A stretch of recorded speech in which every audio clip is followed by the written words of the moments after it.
And what is up, everybody?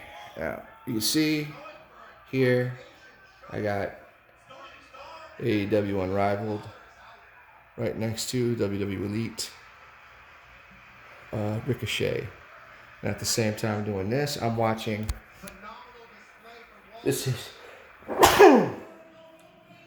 this is GCW Bloodsport. Now, GCW Bloodsport. It's an event that they put on the Bloodsport events, they don't put on, all the time. But what it is they get rid of the ring ropes and they focus more on the grappling aspect. It's a more shoot style wrestling, and the only way to win is by submission or knockout. Now, it forces a lot of wrestlers to show off their more technical skills. You had a filthy Tom Lawler, former professional MMA fighter, fought in UFC. Not a very good record, but comes into pro wrestling, wins the Major League Wrestling World Heavyweight Championship, and now he's here. And this is the first blood sport. There's been four of these blood sport events. The first one was done by Matt Riddle. The last three were done by Josh Barnett, former King of Pancrase and UFC heavyweight champion. He also came this close to becoming Impact World Champion as well.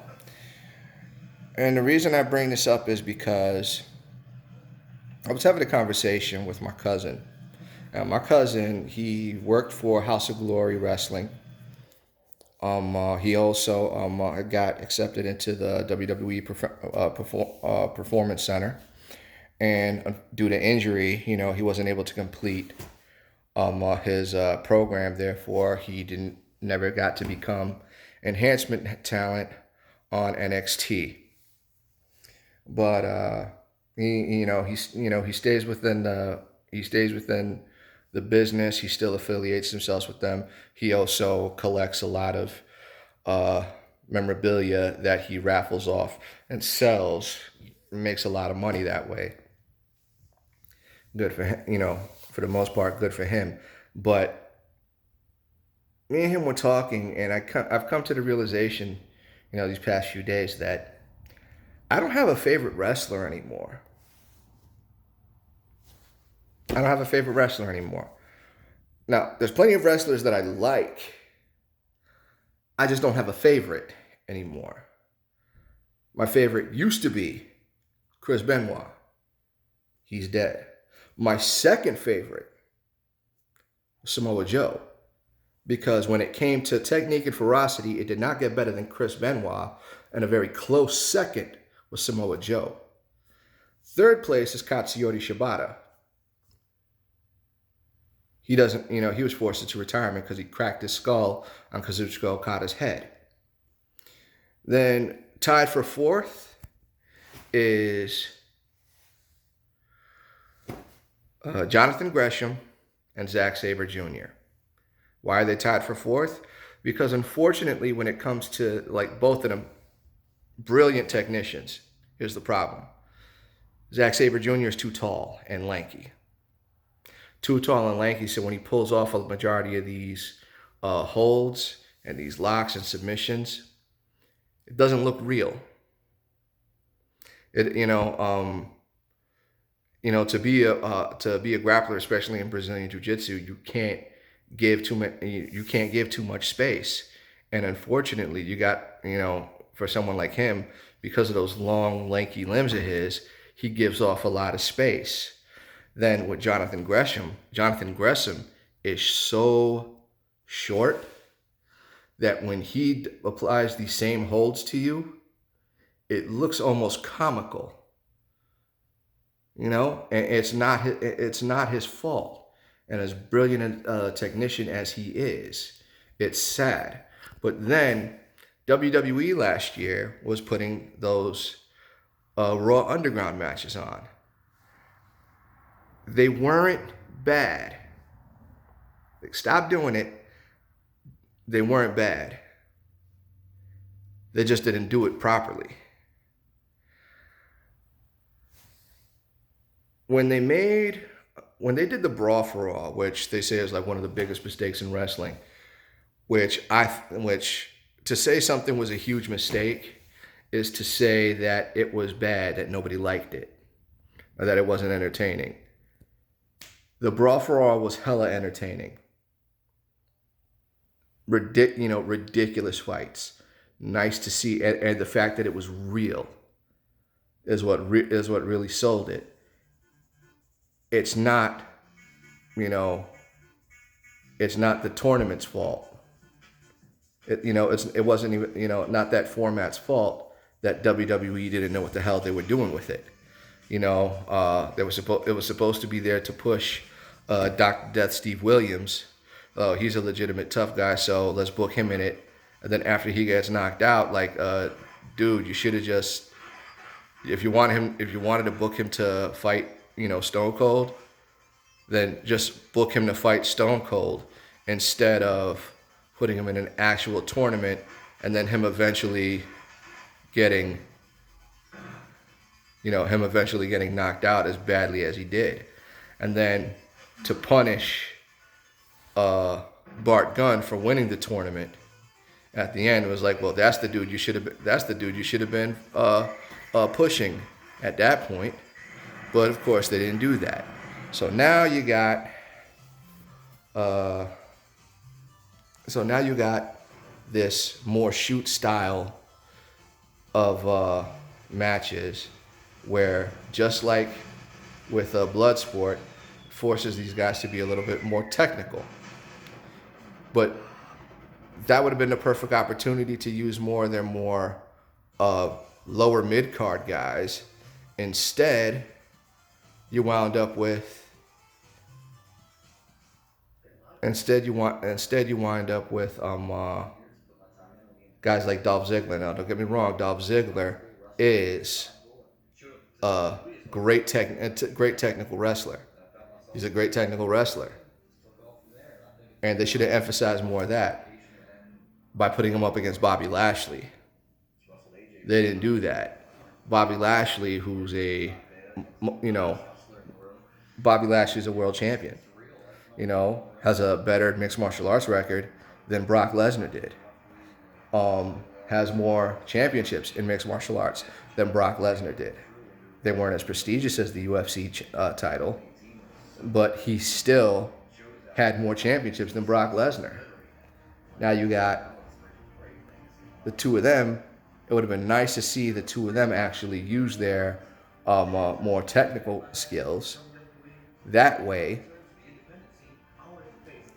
see what they're actually capable of. Granted, what would have happened, like even if they were to wrestle for real, chances are that Dolph Ziggler would totally school Bobby Lashley, but Bobby Lashley would just overpower him because he can do that. Granted, both of them are phenomenal. Both of them are phenomenal fighters. But it's interesting for the most part because I got, stuff like this going on. By no stretch of the imagination are these guys technicians. So why is it that they don't have this anymore? Even in New Japan, these guys weren't very technical. You know who was very technical in New Japan? Hulk Hogan. I was shocked to find that out my damn self. You know who was more technical in New Japan? Shinsuke Nakamura. Shinsuke Nakamura was a Japanese national wrestling champion. He doesn't show that in WWE. They don't let him do that much in WWE anyway. But seriously, even something as being a technical wrestler can't do that anymore. There's too many instances of that now. Daniel Bryan. I didn't know he was a technician until I saw him in Ring of Honor. It's ridiculous, the fact that somebody, the technical wizard that he is, they don't let him show it. They don't really let him show it. And there's so many other wrestlers like that in WWE that they don't do that for. I don't know, and and AEW. I don't know if I said this already, but AEW. I appreciate the fact that they actually know how to. They actually know how to book guys that even if they're supposed to lose all the time, they still don't come off as looking weak. I appreciate that, but you still don't see too many technicians. This show, Bloodsport, you had guys like Eddie Kingston. By no stretch of the imagination is Eddie Kingston technical. No stretch of the imagination could you even try calling this dude technical. But at least he tried going in there. He actually won his match, but it was by knockout. But then you got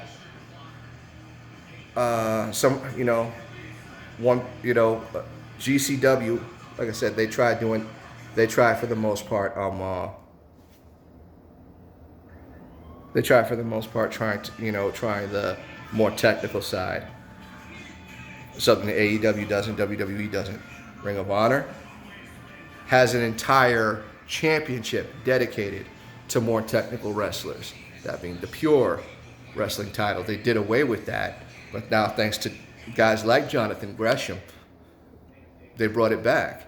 And for him to be, their new and latest addition to that title, guys like CM Punk, Samoa Joe, AJ Styles, including Daniel Bryan, all held that particular title. And for them not to stress the more technical side of pro wrestling, because let's be honest, I love the high flyers. I love the Young Bucks. I love Kenny Omega. I love Ricochet. I loved X-Pac because of his martial arts abilities. I love Steve Blackman because of his martial arts abilities. It's still wrestling.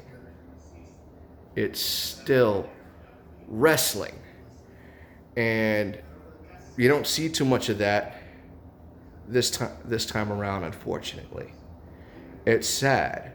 It really is. But you got guys like Jonathan Gresham basically leading the charge to where guys who just want to win a championship in Ring of Honor, they go for the pure title, and it forces them to show their technical prowess due to the fact that the purpose of the pure title was for the technical wrestlers, which Jonathan Gresham is. But you would never think that about Flip Gordon. Flip Gordon's a high flyer.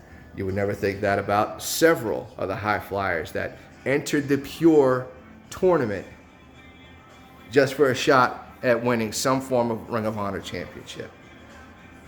Several, got, even this GCW Bloodsport. Some of these guys you would never necessarily think as technical wrestlers. Santino Marella. Okay? Santino Marella, who was basically just a comedy wrestler. He was there to basically just be made to look a fool of. The man is a technical wizard. You'd have never guessed it with his time in WWE. And the match quality of the stuff that he was able to do, it's ridiculous. So it's nice to see that. It's nice to see that kind of technical prowess within, professional wrestling, because it is wrestling. I always love the technician. I always have the soft spot in my heart for the technicians, especially, me being a Brazilian Jiu-Jitsu practitioner. I was always a more stronger grappler than I was a striker. Granted, I learned striking first, but for whatever reason, I was always a much stronger grappler. And now, because WWE They don't have the technicians anymore. You know, Raw Underground was a way they could have brought it back, but they didn't do it. Kurt Angle's gone. You know, Daniel Bryan is no longer, doesn't, wrestle technically anymore. So many much better technicians, in professional wrestling don't get to show off what they know. And it's a shame. Because even you got professional mixed martial artists transitioning into pro wrestling just for the sole purpose, it's, trying to bring back the more technical stuff. And right now, I'm just sitting back watching, Bloodsport and watching other people try to emphasize the more technical aspects of wrestling, especially when you got pro MMA fighters, going up against pro wrestlers and, in these pro wrestling matches, just to showcase, what it is that they know. And it's a good thing that they do that too, because it brings a sense of realism, a realism that has been sorely lacking, unfortunately, within the realm of pro wrestling. As like, yes, everybody knows that it's fake, but it's supposed to look real. And the realer it looks, the better a story you get. And unfortunately, they're not really doing that. They need to start doing that more often. I'm done talking. You guys have a good night.